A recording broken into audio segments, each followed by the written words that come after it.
La sœur Sonkwetma Fobernis, amen. Elle dit, après l'obtention de mon master 1 à l'université de Tchang en 2020, j'ai décidé de venir à Yaoundé afin de commencer une carrière professionnelle. Mais à mon arrivée dans la ville de Yaoundé, plusieurs difficultés ont surgi et je me suis retrouvé en train de faire des petits boulots pour subvenir à mes besoins et ceux de mes 2 enfants. Dans la même lancée, j'ai développé certaines mauvaises habitudes à l'instar du vol. Je volais de l'argent dans les caisses du restaurant où je travaillais et je ne parvenais plus à m'arrêter.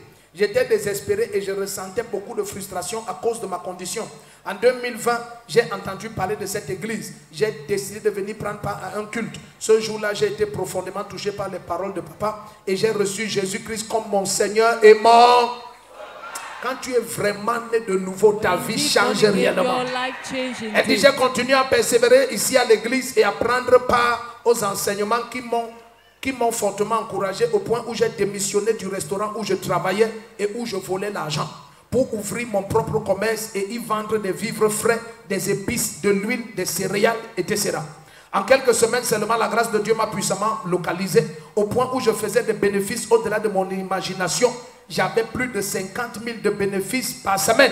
Au point où j'ai acquis un terrain de 225 mètres carrés et j'ai construit ma maison en 1 an 6 mois. Si tu te lèves et dis ça a cuit. Ça a cuit. Dans la même période, le père de mes enfants m'a également offert un 2e terrain en Bankomo. Aujourd'hui, je vis dans ma propre maison avec mes enfants. Le Seigneur m'a béni, il m'a comblé. Je viens le cœur rempli de joie. Dis merci au Seigneur Jésus-Christ pour ses bienfaits accomplis dans ma vie.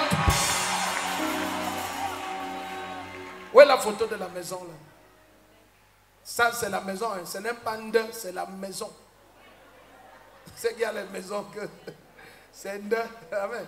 Ça c'est la maison. Le Cameroun parle un seul patois. On va dire Nda, on va dire Nda. Tout ça c'est le même patois.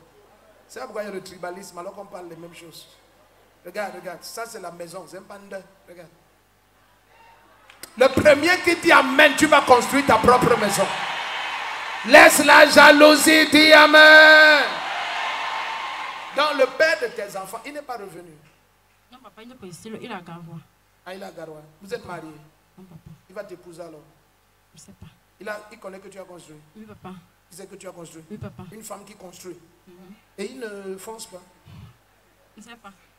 Maintenant, si un autre frère vient, il va faire comment? Ah, il serait très jaloux. Il est très jaloux? Oui, papa. Pardon, les frères l'ont construit, on s'en fout de la jalousie de l'autre.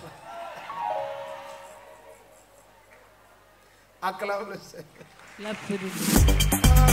Bonjour peuple de Dieu. Moi c'est la sœur Bernice. Je rends grâce à Dieu pour tout le miracle qu'il a fait dans ma vie. Alors que je demandais une chambre et j'habitais avec mes 4 enfants dans un même lit, j'ai connu la communauté missionnaire de Réveil. Le Seigneur a changé ma vie. Le Seigneur m'a tellement fait grâce par ses enseignements, par son amour, qu'aujourd'hui je suis propriétaire d'une maison et des terrains. J'invite toutes mes sœurs qui ont besoin des grâces dans leur vie de venir ici, derrière la gendarmerie de Mendon, à la CBC, communauté missionnaire de Réveil. Merci.